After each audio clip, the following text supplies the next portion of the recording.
How you doing? I'm Jeremy Brandt, and today I'm going to walk you through the process of one of my personal favorite pastimes, homemade sausage making. More specifically, I'm doing up a 10-pound batch of fresh jalapeno sausage. This stuff is cheesy, gooey, a little salty, got a little kick to it.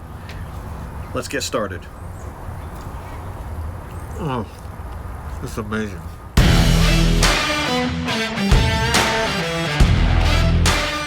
So start by prepping my ingredients.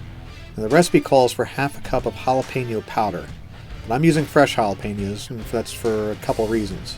One, I don't have any powdered jalapenos on hand. Two, the fresh jalapenos are going to introduce a little more moisture into the sausage, and that's not a bad thing. But most importantly, I want to be able to see the peppers and also get that texture when I bite into it, so powder is just not going to cut it for me. Now, I've read that a good rule of thumb is that you go with about 1 pepper per pound of sausage, which would be 10 peppers, but as you can see, these peppers I picked up are huge, so I went with 5. Also, I scoop out the seeds, leaving a little bit of the white membrane behind, which is where the capsaicin lives, and that's where you get your heat. If you want more heat, you can skip this step. You're not going to hurt my feelings. I don't bother dicing them up because I'm going to throw them through the grinder right along with the pork. So I started with an 8.5 pound pork shoulder. There's no rocket science here. I just cut it down into big chunks that are manageable for my grinder.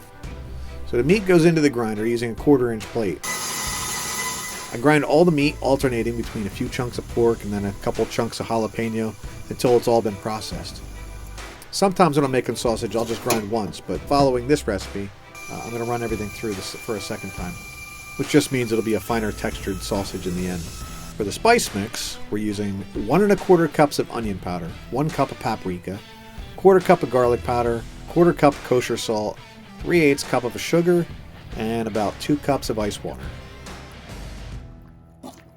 Okay, so to our ground meat, now it's time to throw in our spice mixture, our cilantro, and our cheese.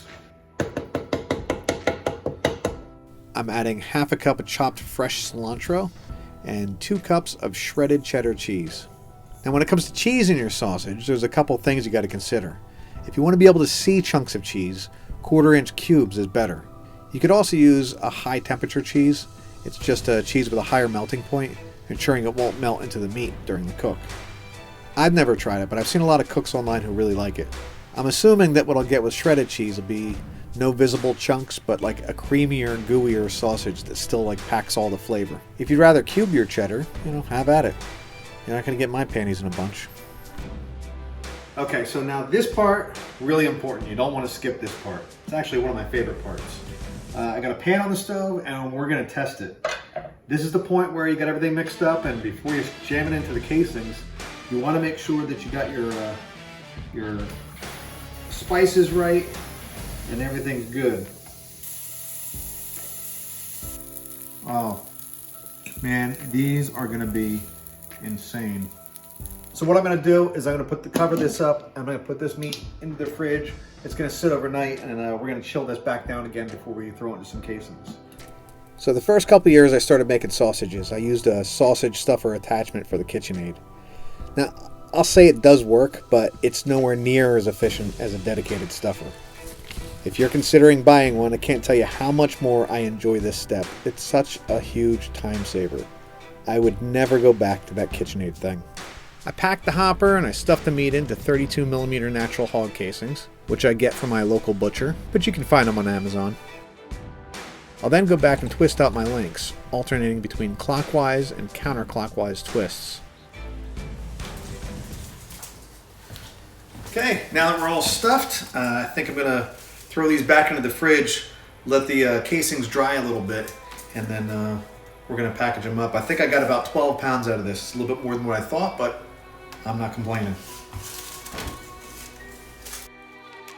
Most of this sausage I'll vacuum seal and freeze, and they'll last for up to a year. Refrigerated, and they'll be good for about 3 days.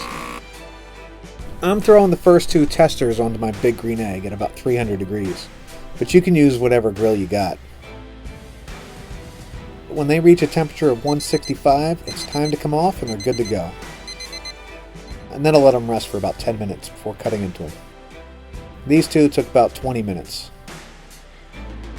Okay, so if you liked the video, make sure to like and subscribe. I appreciate the support. If you maybe try out the recipe, have some comments, some feedback for me, leave them down in the comments. Love to hear from you. Otherwise, I'll see you next time. I'm going to finish my sausage now.